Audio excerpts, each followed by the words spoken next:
வணக்கம். இந்த பதிவில் நம்ம பார்க்க போகிறது இவே பில். சென்ற பதிவில் நம்ம பார்த்தது அவுட் ஆஃப் சார்ஜ்னால் என்னென்னு பார்த்தோம்.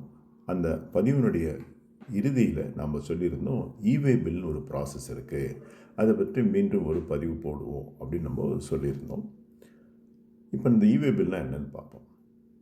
இந்த இவே பில் எப்போ நமக்கு தேவைப்படுதுன்னா, கூட்ஸ் இம்போர்ட் பண்ணியாச்சு, டியூட்டியெல்லாம் கட்டியாச்சு, எல்லாம் அவுட் ஆஃப் சார்ஜ்ன்றது ரொம்ப முக்கியமானதுன்னு சென்ற பதிவில் போட்டிருந்தோம். அதாவது கஸ்டம்ஸினுடைய கஸ்டடியிலேருந்து கார்கோவை நம்ம எடுத்துடுறோம் அப்படிங்கிறது தான் அவுட் ஆஃப் சார்ஜ். இப்போ நம்ம இது மட்டும் போதுமா, டைரெக்டாக நம்ம வண்டியில் ஏற்றி நேராக நம்ம இடத்துக்கு கொண்டு வந்துடலான்னா கிடையாது. எப்போவுமே அந்த மாதிரி கிடையாது. கிட்டத்தட்ட 99% நமக்கு இவே பில் நிச்சயமாக வேணும். அப்படின்னா அந்த இவே பில்லுடைய ரூல்ஸ் என்னன்னு நம்ம தெரிஞ்சுக்கணும். இவே பில் அப்படிங்கிறது ஒரு எலக்ட்ரானிக் டாக்குமெண்ட். அதாவது ஜிஎஸ்டி, இங்கே தான் ஜிஎஸ்டி இம்போர்ட் கஸ்டம்ஸ் ப்ராசஸில் சேர்கிற இடம் ஜிஎஸ்டி இங்கே தான் வருது. இதுக்கு அடுத்து பல இடத்துல வரும்போது அது இம்போர்ட்டட் எண்ணில் நடக்கும். ஒரு கஸ்டம்ஸ் கிளியரன்ஸில் ஜிஎஸ்டி எங்கே நம்மளை இணையும் அப்படின்னா இந்த இடத்துல ஆரம்பிக்குதுன்னு சொல்லலாம். இந்த டாக்குமெண்ட் கிரியேட் பண்ணுறது யாருன்னா, நார்மலாக இதை சரியான ஆளுங்க யாருன்னா இம்போர்ட்டர் தான் இதை கிளியர் பண்ணணும், இல்லை டிரான்ஸ்போர்ட்டர் இதை கிரியேட் பண்ணலாம். இப்போ நான் கஸ்டம் ப்ரோக்கர்ஸ் கூட இதை கிரியேட் பண்ணுறாங்கன்னு கேள்விப்பட்டேன். அதனால் இந்த இவே பில்லை பற்றி தெரிஞ்சுக்கிறது நல்லது. என்னென்ன டீட்டெயில்ஸ் இதில் இருக்கும் அப்படின்னு சொன்னால், யார் சப்ளையர், யார் இம்போர்ட்டர், அது ரிசிபியன்ட் யார், இந்த கூட்ஸ்னுடைய டிஸ்கிரிப்ஷன் என்ன, வண்டி நம்பர் என்ன, வேல்யூ ஆஃப் கூட்ஸ். இது எதுக்கு இந்த இவே பில் பயன்படுதுன்னா, நீங்கள் இம்போர்ட்டட் கூட்ஸில் வண்டி போயிட்டு இருக்கும்போது இடையில ஜிஎஸ்டி செக் போஸ்ட் இருக்கும். அவங்களுக்கு இந்த கூட்ஸ் எங்கே போகுதுன்னு அவங்க மூவ்மெண்ட் பண்ணுறதுக்கு வசதியாக இருக்கும். இந்த லாரியில் எங்கேயாவது இடத்துல நிறுத்தி ஜிஎஸ்டி செக் போஸ்ட்டில் அவங்களுடைய சிஸ்டத்தில் அடித்து பார்த்தாலே இந்த நம்பரில் கம்ப்ளீட்டாக இந்த இன்ஃபர்மேஷன் ஆன்லைனில் ரியல் டைமில் அப்டேட் ஆகிட்டே இருக்கும். அதனால் இது ரொம்ப ரொம்ப முக்கியமானது. நிறைய பேருக்கு கஸ்டம்ஸ் கிளியரன்ஸ் முடிஞ்சு போச்சுன்னா அவ்வளோதான் நினைக்கிறாங்க. அது தப்பு.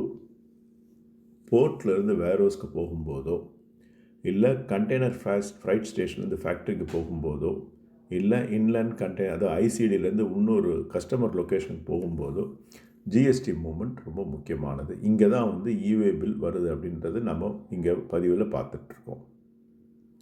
சரி, எப்போ எக்ஸாக்டாக வேணும் அப்படின்ற ஒரு பார்ப்போமா. இந்த பொருளுடைய மதிப்பு 50,000 ரூபாய்க்கு மேலே இருந்தால் கண்டிப்பாக வேணும். ரெண்டாவது, பை ரோட் மூவ் ஆகும்போது நிச்சயமாக வேணும். ஜிஎஸ்டி ப்ரொவிஷன்ஸ் தான் இந்த மூவ்மெண்ட் நடக்குதுன்னா நிச்சயமாக வேணும். 3 நேரத்தில் நிச்சயமாக தேவைப்படுது. முக்கியமானது என்னென்னா எபோவ் 5,000 rupees.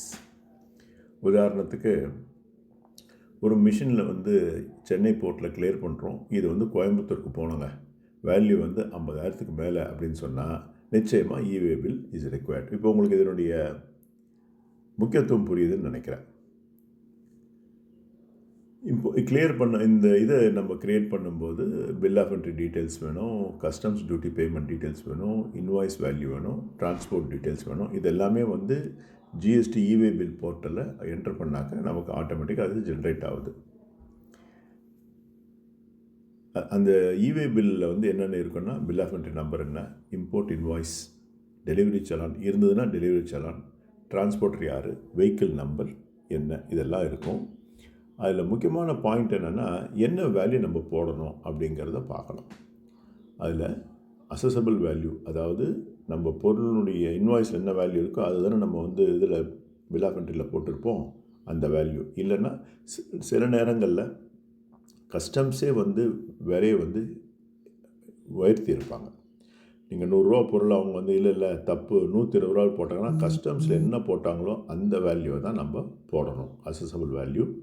அடுத்தது கஸ்டம்ஸ் டியூட்டி என்ன, அடுத்தது ஐஜிஎஸ்டி என்ன கட்டியிருக்கோம், அந்த பில் ஆஃப் என்ட்ரியில் அதுவும் இருக்கும். அது எல்லாமே அதுலேருந்து நம்ம எடுத்துக்கலாம்.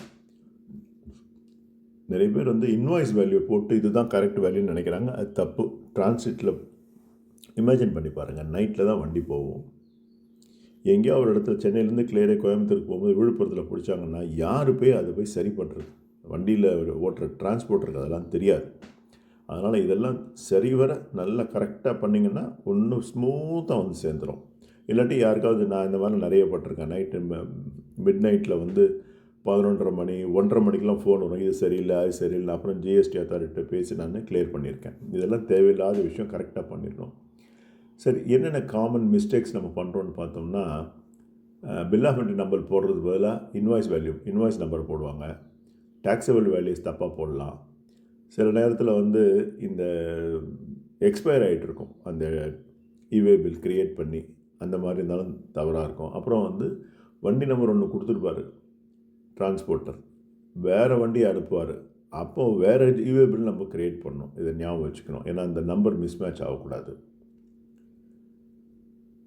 கஸ்டம் கிளியரன்ஸ் கம்ப்ளீட் ஆனாலும் இவே bill still required for GST movement அப்படிங்கிறது தான் ரொம்ப ரொம்ப முக்கியமானது. நம்ம மனசில் வச்சுக்கணும். கஸ்டம் கிளியரன்ஸ் வேறு, ஜிஎஸ்டி காம்ப்ளைண்ட்ஸ்ன்றது வேறு அப்படிங்கிறத எடுத்துக்கோங்க மைண்டில். அவுட் ஆஃப் சார்ஜுக்கு அப்புறம் இவே bill complaints is very important. இதை பற்றிலாம் தெரிஞ்சுக்கணுன்னா எங்களுடைய எக்ஸிம் அகாடமியில் இந்த மாதிரி கோர்சஸ்லாம் நடத்திக்கிட்டே இருக்கோம். நீங்கள் இந்த வீடியோ கீழே இருக்க விவரங்களில் ஃபோன் நம்பர் கேட்டிங்கன்னா அவங்க உங்களுக்கு அந்த விவரங்கள் சொல்லுவாங்க. தேங்க்யூ.